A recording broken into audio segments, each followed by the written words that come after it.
This audio is brought to you by Muslim Central. Please consider donating to help cover our running costs and future projects by visiting www.muslimcentral.com/donate. أعوذ بالله من الشيطان الرجيم بسم الله الرحمن الرحيم والصلاة والسلام على رسول الله وعلى آله وصحبه أجمعين رب اشرح لي صدري ويسر لي أمري واحلل عقدة من لساني يفقهوا قولي. How is everyone? It's an honor to be with you tonight.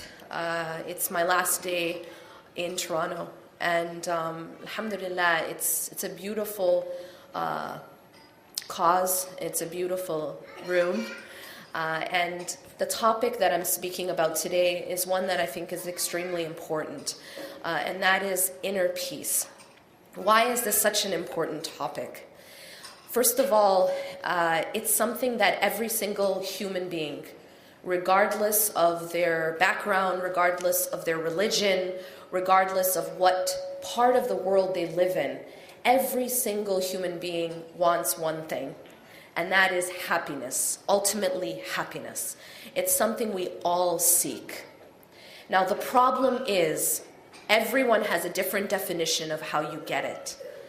And in the society that we live in right now, in the modern time we live in now, we are told that in order to find happiness, you need to get stuff.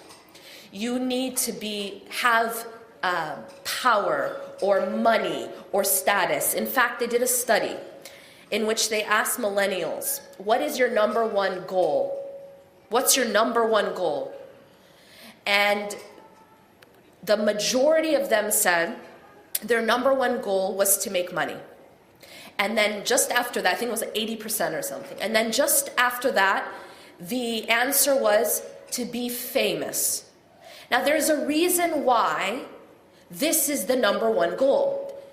The reason is that the belief internally is that this is where happiness is. That's where I will find happiness.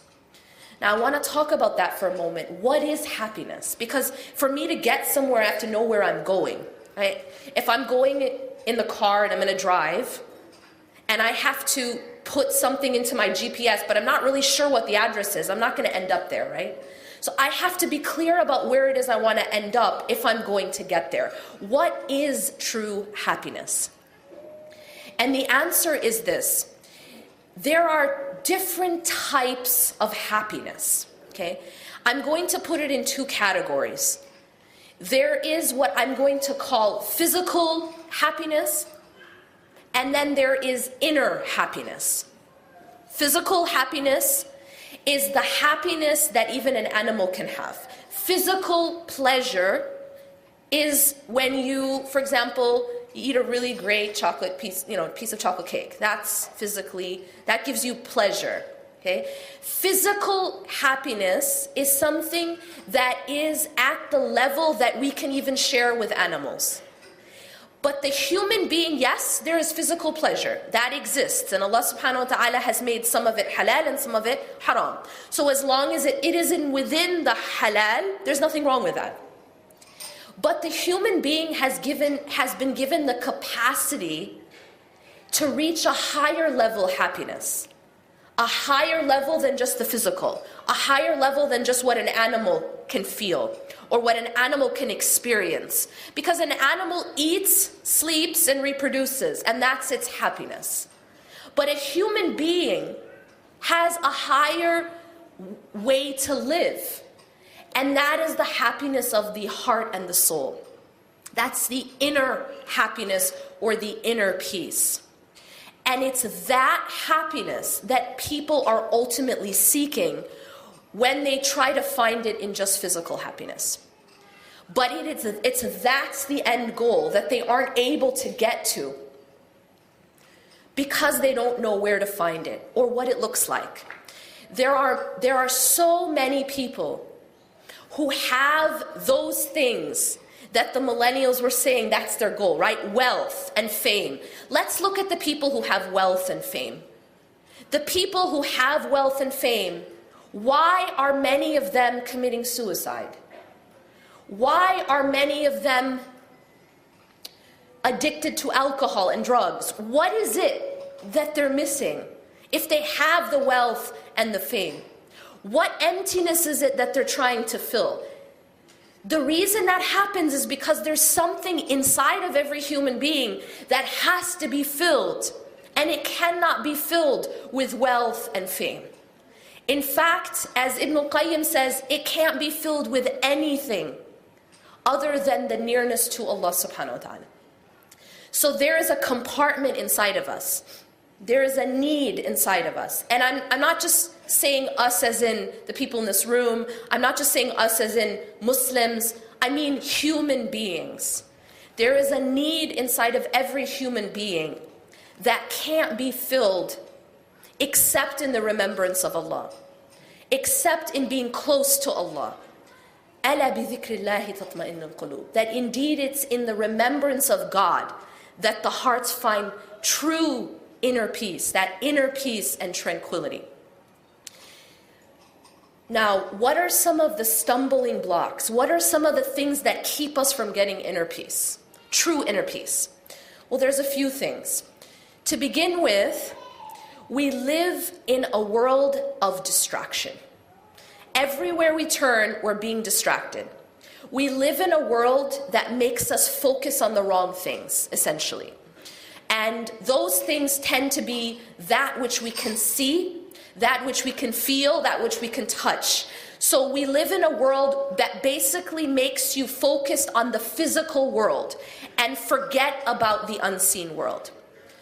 But unless we can be a people who believe in the unseen and a people who actually see the unseen as more real than the seen, then we can't find true happiness. Now, what do I mean by that? See, as believers, if you look at the prescription that we're given by Allah and His Messenger, so every single day we're told to do certain things. If you follow that prescription, what does it do for you? If you follow the prescription of salah 5 times a day, if you follow the prescription of the adhkar, saying the remembrance in the morning and the evening and before you sleep, if you follow the prescription of Quran, if you stay away from what Allah has forbidden us from going to and only do that which Allah has commanded, what does that do internally? Well, what it does, first of all, is it makes us focus on the unseen until the unseen becomes real to us. Because you see, when you're praying, can you see even the Kaaba that you're facing? No, not unless you're there. When you're praying, can you see Allah subhanahu wa ta'ala? No. Can you see the angels that are around you? No. Right now, we're sitting in a gathering of dhikr, meaning we're remembering Allah. And we're told that anytime you sit in a gathering where you're remembering Allah, the angels come down and sit with you. And they fill the area between the heavens and the earth. Can anyone see them? I'd be concerned about you if you thought you could. So, no, you can't, right? So what we have to come back to doing is training our hearts to focus on the unseen. Allah subhanahu wa ta'ala tells us in Surah Al-Baqarah that when He describes Alif Lam Mim, ذَلِكَ الْكِتَابُ لَا رَيْبَ فِيهِ هُدًى لِلْمُتَّقِينَ, that He's saying that this book it's a guidance for those who have taqwa. Who are they? الَّذِينَ يُؤْمِنُونَ بِالْغَيْبِ. The first description of these people who are going to benefit from this revelation is they must believe in the unseen. We cannot be a people who only believe and only care about the physical world, about the money I have, the status I have, the power I have, the way I look, the way my house looks, the way my car looks. If that's all we care about, we will not ever find that inner peace. So when you follow this prescription, it brings us back to that remembrance of what really matters. And those are things that we cannot see. Can anyone see Jannah and Jahannam? No. These are all unseen things. But can you see the mall? Come on, guys. It's not a trick question. You can see them all, right? But you can't see Jannah and you can't see Jahannam. And so what happens is we become distracted by what we can see and we forget about what we can't see. The other reason why we sometimes stumble in this pursuit of inner peace is that we face storms in life, right? Weather happens. And we can't always control that weather. And some people become very shaken by the storms in their lives. And sometimes the storms in our lives, they can destroy a person. And so part of being successful in this path to inner peace is being able to navigate our storms, being able to be resilient in our storms. Allah subhanahu wa ta'ala talks in the Quran about a solid tree. And when he describes this solid tree, he says, أَصْلُهَا ثَابِتْ وَفَرْعُهَا فِي السَّمَاءِ, that its foundation is firm and its branches reach towards the sky. This is what a believer must be in order to survive this life. We have to be firmly rooted because weather happens, right? You can't make it stop snowing. If any of you decided right now, you know what, I'm tired of the snow, I don't want it to snow anymore, so stop. Can you do that? No, you have no control over the weather. Not even Trump can control the weather, right? And you can have all the power in the world and all the money in the world and you can tell people what to do, but you can't make it rain, right? You can't make it stop raining. You can't control these things. These are things that are only in the hands of Allah subhanahu wa ta'ala. So then what should we do, right? So my question to you, does your life stop every time it snows? I grew up in Wisconsin, I understand how it is. Does your life stop every time it snows? No, you're here today. We had a conference, RAS, it was snowing the whole weekend. Life doesn't stop. Tell me how. How come we can survive the snow? Anyone? Because we dress warm. Because we have shelter. Because we have coats. You understand? And so what this is this is the ability to be resilient. The ability to put stuff on, to be able to handle the weather when it hits. Right? We don't become, our life doesn't stop as soon as things are not perfect. As soon as the sun is out, you know, some people it's like, if the sun is out, they're okay. But then if the sun goes away, is their life gonna stop? We can't be that way or we won't survive this life. So part of seeking, or rather reaching that inner peace, is being able to create a shelter on the inside. Because you know what? We can't control always the outside, can we? We can't control what happens outside. But what we can do is we can create an inner shelter. What am I talking about? What I'm talking about is that prescription that was given to us by Allah and His Messenger is actually building an inner shelter. The problem is that we don't follow that prescription. And that's the reason why we become destroyed by our storms. It's like a tree. Think about a tree that doesn't have solid roots. A tree that isn't deeply rooted. What happens when the wind comes? Especially if it's a strong wind. What happens to the tree? It'll knock it down. It'll snap. And that's because it doesn't have, it sometimes actually can be uprooted if the wind is strong enough. But you know that the taller a tree gets, the deeper it has to have its roots. And that's because that's what's keeping it firm, regardless of the wind. And it can handle things. You know, there's a forest in California called the sequoia. It's a forest of sequoias. And one thing that we're famous for in California is wildfires. You may have heard about them. They're intense, and they spread very quickly. And one thing that's very amazing about certain types of trees is that Allah has designed them to somewhat be resistant to fire. That's amazing. And when I heard that, I just thought that was so amazing. Because this is the design of Allah. Allah has made the creation to be able to withstand the trials of this life. Allah created the human being in the same way. The human being is not actually that breakable. The human being is in its fitrah, in his or her fitrah, is actually very resilient. very resilient. Now this is very deep what I'm trying to say right now. In his or her fitra, what does that mean? It means that if we have a heart and a soul that is properly cared for, that is properly maintained, that is properly fed and oxygenated, and I'll talk about what that means, that is properly cleansed, then that heart and that soul actually is very, very resilient, like those sequoias.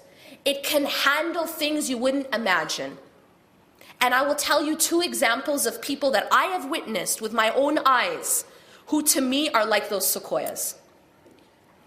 But what is it that we do? What is it that we have to do to feed and clean and maintain our hearts and our souls? And the answer is actually quite simple. I'm going to just simplify it and give you guys examples. If I were to ask you the question, how do you take care of your body? You don't have to be a doctor. Actually, a 5-year-old can tell me that in order to take care of your body, you have to breathe, fair enough, oxygen, you have to eat, and you have to have water, like minimal amount to stay alive, right? Yes or no? Okay. So you need oxygen, you need food, and you need water to stay alive. What is the oxygen, food, and water of the heart?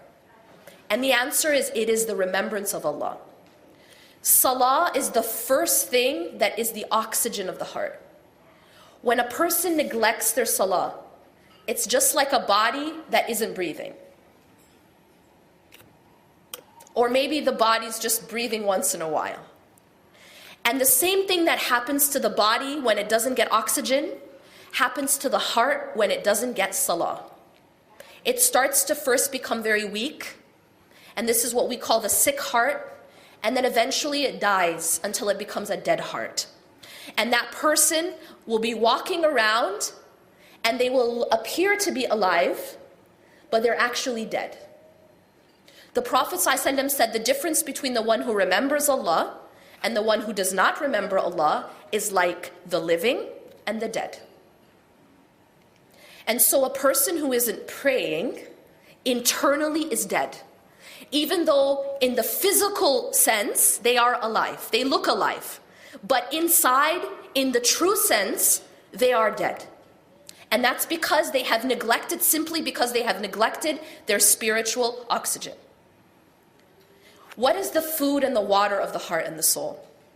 The food and the water of the heart and the soul is in the remembrance of Allah. Beyond the salah, there are things that the Prophet ﷺ have used to say. Now, I'm just going to put it this way. I see a lot of people suffering that I talk to one-on-one, and I believe that there's a lot of suffering right now, individually and collectively and as a community and globally.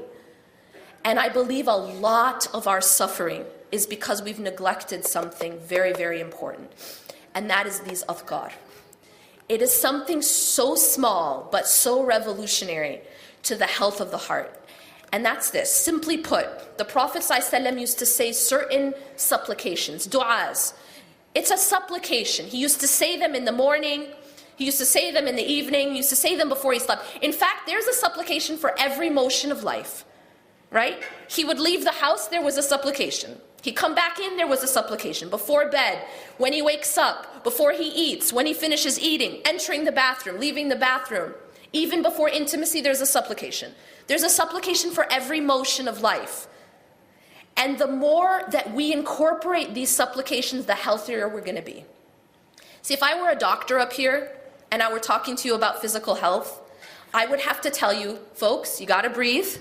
That's a given, right? I tell you, folks, you got to eat, you got to drink. And you know what? Eat healthy.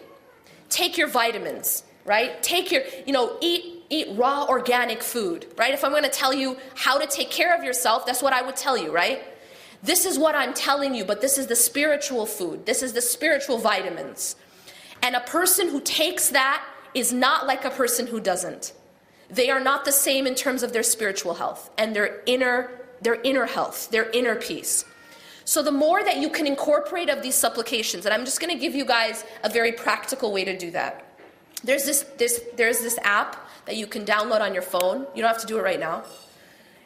It's called My Dua with 2 A's at the end. MYDUAA. It's just Fortress of a Muslim on an app. And what it is it's just a collection of the supplications from the Quran and from the Sunnah that the Prophet ﷺ used to say. And I'm telling you, that is gold. It's like the best 99 cents you'll ever spend in your life. It's gold. You download that on your app and you use it, especially in the morning and the evening and before you sleep. And what I've just given you, someday, inshallah, you'll make dua for me because it changes your life. It absolutely changes your life. Now, I'm just going to add a point because one of the tricks of shaitan is he tells you all or none. Okay? So when you open up the app and you go to morning supplications and you see that there's like 25 of them and it's going to take you an hour, you're going to do it once and never do it again. I'm just being honest, yeah? So what you can do on this app is you can actually have this thing called a star. You star it, and then what that does is you can have your own collection.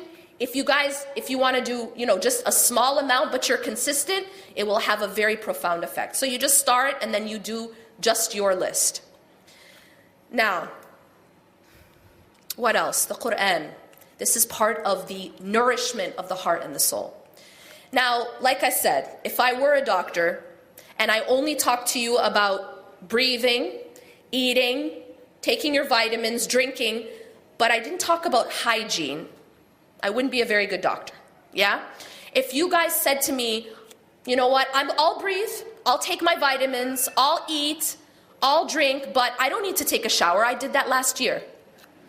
I'm good, right? What would be the problem there? Anyone? Come on now. There's this thing called dirt and sweat that builds, right? And if you don't clean it, you will become sick. And it can kill you. Do you understand? You understand. It's the same thing spiritually, okay? We have to clean the heart. And that's what istighfar is. Istighfar is that bathing of the heart, that shower that you regularly take. You feel really dirty if you don't take a shower every day. Istighfar is what cleans your heart. And when you're not doing it regularly, this is repentance.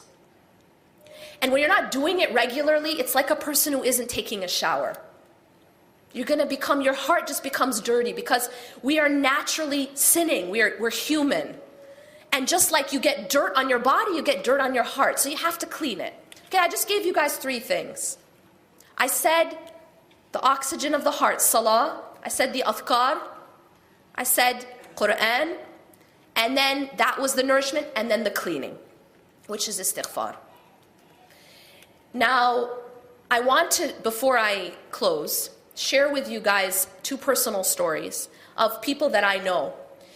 And the reason I want to share these stories is because a lot of what we say up here on a podium oftentimes sounds cliche. Like, okay, I'll make a good quote, put it on a meme. It's good, right?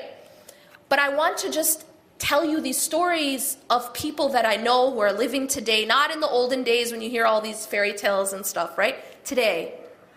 And they're real people about the power of Iman and the resilience that one can grow from Iman.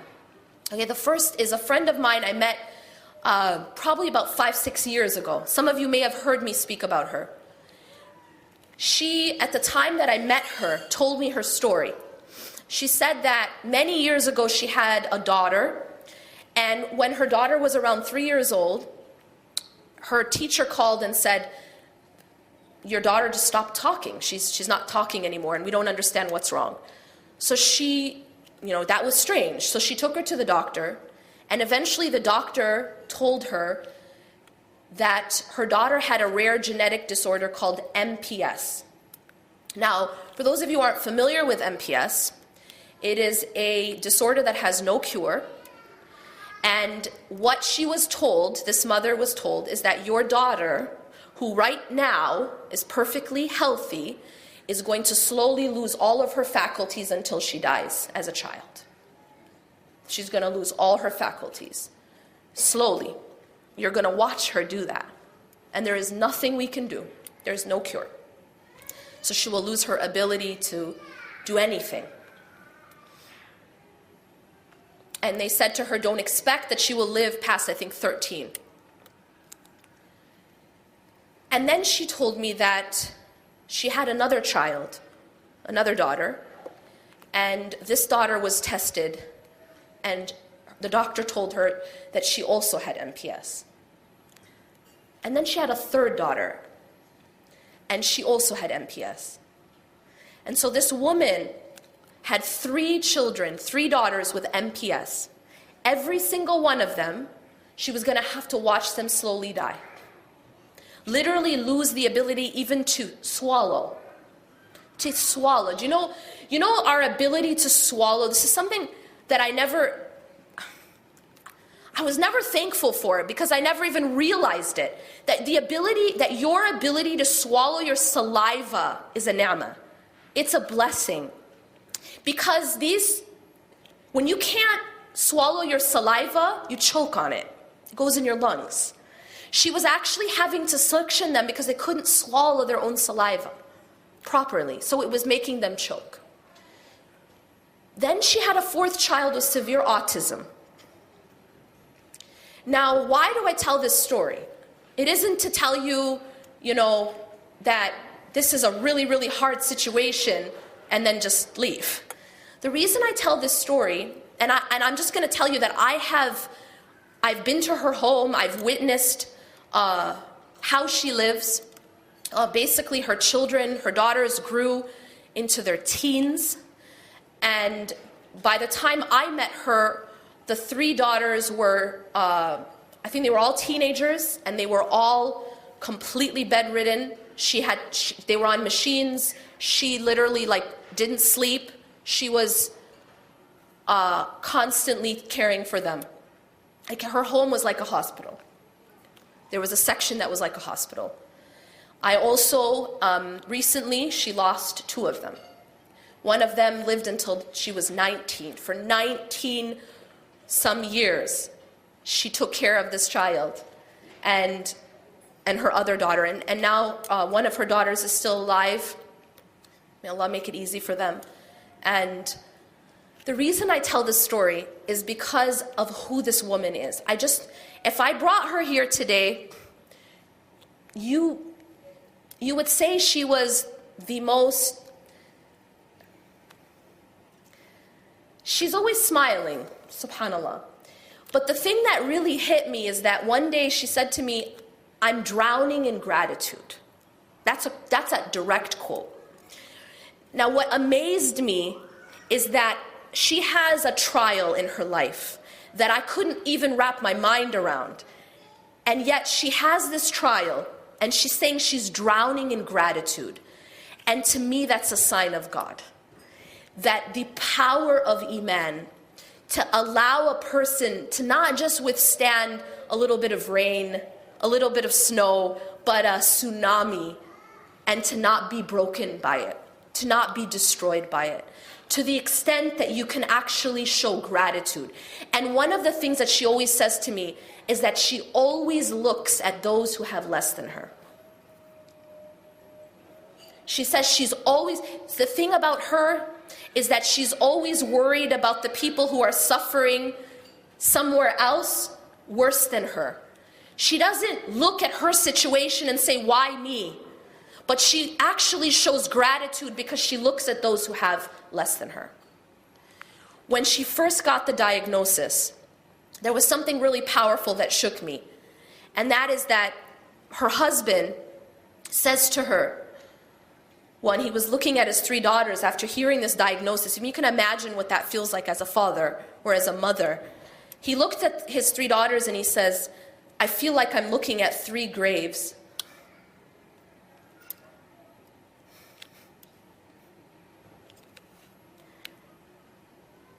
And she said, no, there are 3 doors to Jannah. But I want to tell you this because these aren't cliches, I promise you. These are real life. These are people living their real life. And she recognized that this was her door to Jannah. But that's what happens to a heart when it is healthy. It is a completely different heart. And it doesn't mean you have to be a prophet or you have to be perfect. No, a regular person who takes care of their heart just as it is prescribed can become like that by the help of Allah subhanahu wa ta'ala. And I'm going to end with this story. So about 10 years ago, or more than 10 years ago, I used to teach at a school in Wisconsin, an Islamic school. And I had a principal at that time, one of the best principals I've ever known, an older gentleman from Thailand. And after like a year or two there, he moved. And fast forward a decade later, so this was just recently, a few months ago, I was speaking in a community, and lo and behold, he was living in that community and he was the principal of that school. So I basically reunited with my old principal after a decade. And he's older now, so he actually just retired this year. But what I found out when I reunited with Dr. Jitmood is that over that decade of time, a few things had happened. One, his wife had gotten ill with cancer and passed away. May Allah have mercy on her. The other thing that I found out is that his son, he was I think about 21, he was delivering pizzas, and while he was delivering pizzas, a man slaughtered him, just cut his neck, just like that. And Dr. Jitmood is telling me that he gets a call at 3 o'clock in the morning saying, your son is no longer. I mean, he's past tense. He's passed away. He's been killed. And now, for me, I wanted to ask him, how did you cope with that? I mean, that's next level. And he told me that, you know, he was trying to process it. And he said he was just kind of pacing and saying, Inna lillahi wa inna ilayhi raji'un, and trying to process the shock. But what really, really stood out to me was this. He told me that shortly after that, he asked the lawyers to meet with the killer. So I was like, okay, why? They said, you can't. They told him you can't meet with the killer because he's in maximum security. And he spent 2 years just trying to meet with him. And I asked him, why? Why are you trying to meet with him?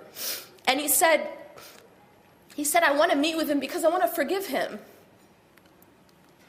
And I want him to be in the same place with my son.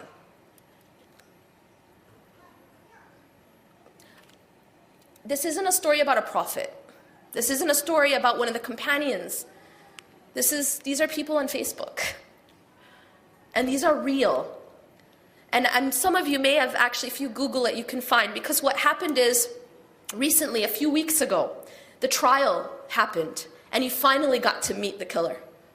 And it's on video, him hugging the killer and forgiving him on behalf, and some of you may have seen it, forgiving the killer on behalf of his late wife and himself. And I'm telling you that it's real. The power of a healthy heart. Allah subhanahu wa ta'ala has given the healthy heart an ability that's amazing. But that heart has to be taken care of. أقول قولي هذا واستغفر الله لي ولكم إنه غفور رحيم سبحانك الله وبحمدك أشهد أن لا إله إلا أنت أستغفرك وأتوب إليك والسلام عليكم ورحمة الله وبركاته.